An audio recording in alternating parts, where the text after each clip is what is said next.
you so much. Thank you for everyone for coming out. I really appreciate it. Obviously, this disease has not gotten the kind of attention that you would like, and thank you for so many great researchers being here. I feel like an idiot. Here I am, Dr. Barbie. But it's the kind of thing that we really do have to pay attention to. I know a lot of you will be thinking, why is Morgan Fairchild talking about this disease? It's because Morgan Fairchild has had this disease. And I am here to tell you it is real. And it is certainly no day at the beach. Carol was kind enough to mention some of my activism on AIDS in the 80s. That came about because of one of my odd hobbies is emerging viruses and epidemiology. I follow everything. So I'd been following what became known as AIDS since it was 13 cluster cases of Kaposi sarcoma in New York, and then 11 cluster cases of pneumocystis pneumonia in San Francisco. And I knew something new was out there. And so I just read everything I could find about it. And suddenly then when Rock Hudson got sick and America started paying attention, I was the person they could turn to that was a famous face that could go on Nightline and explain how a retrovirus works and why you can or cannot get it this way. And I felt it was very important to step up because, again, in this case, it was a controversial disease that was getting a lot of backlash, and a lot of people didn't want to look at it. And I did work with Surgeon General Koop and Tony Fauci at NIH very hard trying to get it taken seriously as a disease that was going to affect a broader population.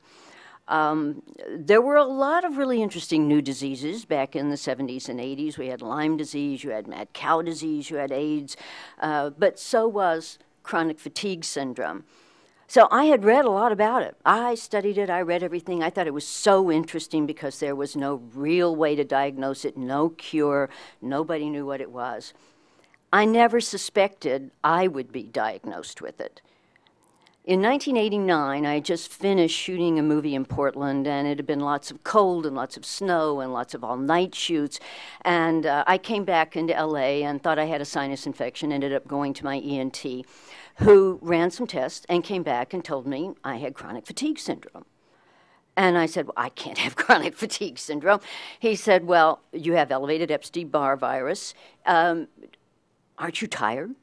And I said, honey, I live tired. I mean, I run like a mad woman. I've just come back from shooting for weeks, all-night shoots. Of course, I'm tired. But I did have those elevated Epstein-Barr levels, which was one of the diagnostic markers back then. So suddenly, chronic fatigue syndrome was no longer just a fascinating case study. I was one of the cases. And yet, I didn't feel that bad. I was functioning okay. But that hit later. The real fatigue hit later. And when that hit, I mean, it hit me like a ton of bricks. I would just couldn't do anything. Anything was too much. For anybody in this room who hasn't had this, everything is overwhelming. Doing anything is too much. I learned to really pace myself and to save myself for work. What I do, fortunately, requires getting there on time and knowing your lines. I got to a point where I'd always been one of those people who could just look at a script a couple of times and I had my lines. I was spending days and days with my acting coach just going by rote on my lines so I would not embarrass myself on a set. And then getting there, fortunately, unlike theater, a movie, you work in spurts. You rest for a long time while they're setting up, and then you have to have total focus when they're there. And I could pace myself and I could get through my kind of job doing that, but I learned to save all my energy just for that. I got through because of a few things. First of all, I had a boyfriend who was very supportive, unlike a lot of people. But number one, also, I was very lucky that I apparently had a mild case. When I read some of the things and I talk to people who have gone through such horrible things, I consider myself very lucky. It was really set me back, but it was nothing compared to what a lot of people have gone through, some of these horrible symptoms. The second thing was I was diagnosed early.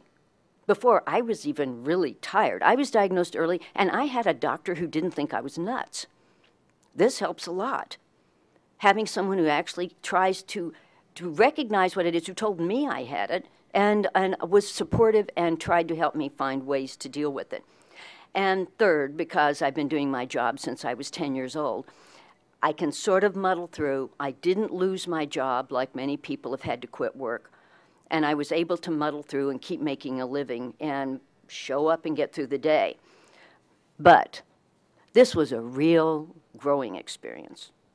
And one of the things I learned real fast is who my real friends were.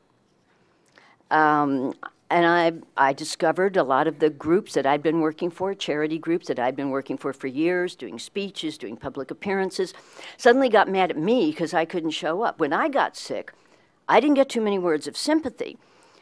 And this is from people I'd been helping out for free for years.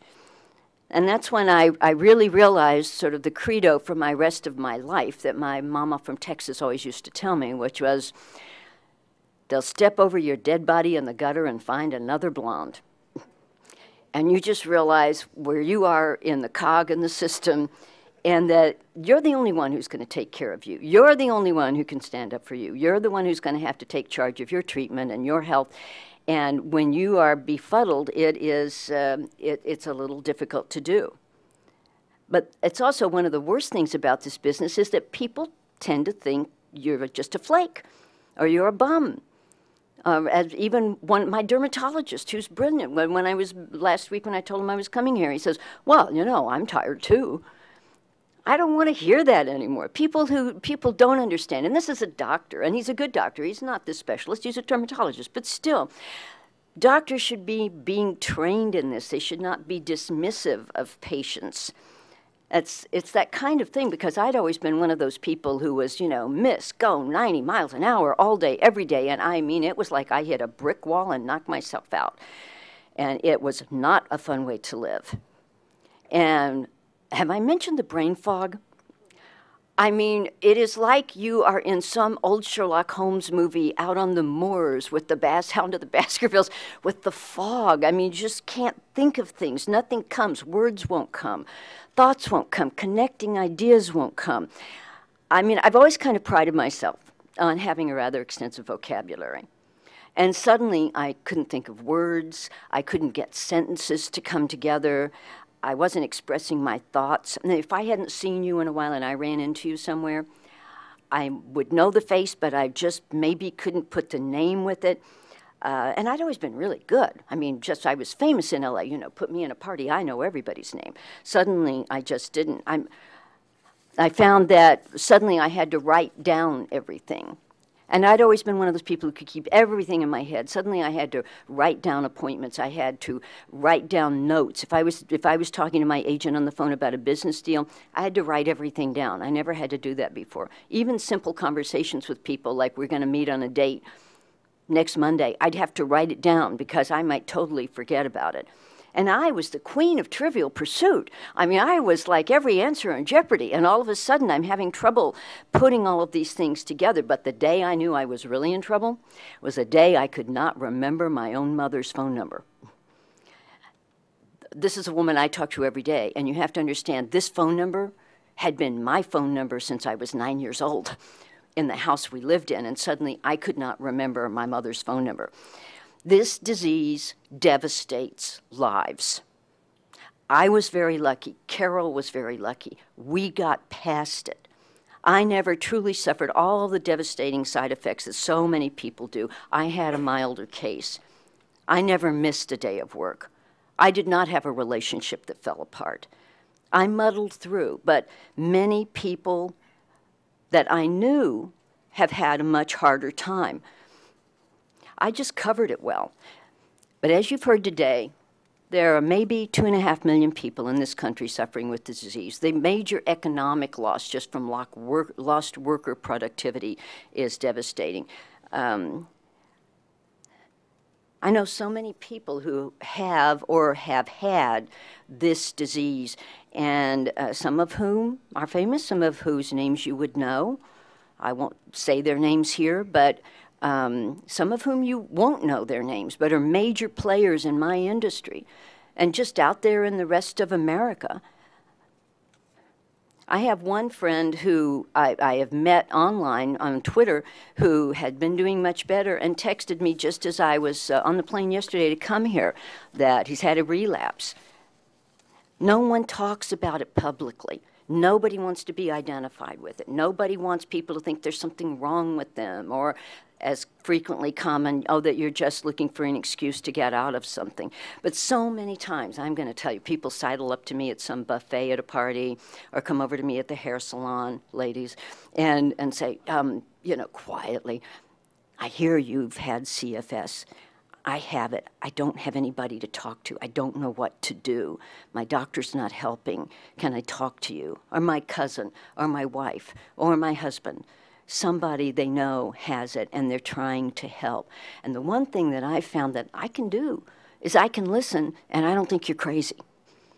I can listen, I can tell you some of the things that worked for me, some of the things that I found helpful. I don't know that you will, but I think that I found helpful.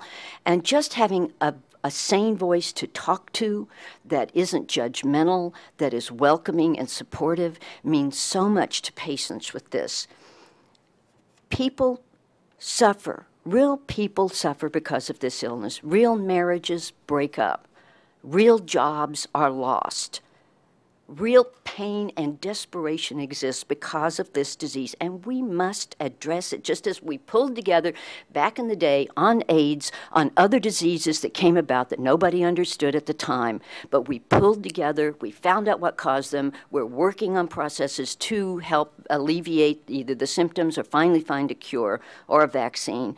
And this is why we're here today, just standing before you, asking for your attention, because all this has slid under the radar for way too long, because this is a real disease and it causes real devastation. So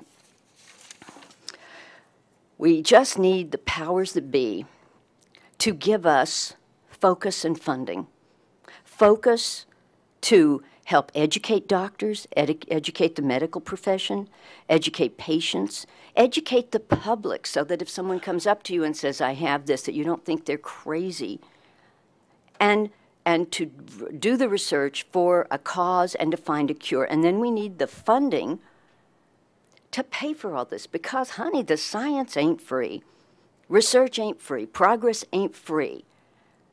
But if we can just get it all together like we've done on these chronic diseases before us, progress is what we need. Progress is what we can have. Focus and funding, and that's what we need. And thank you for anybody out there who can help us achieve that. Thank you very much.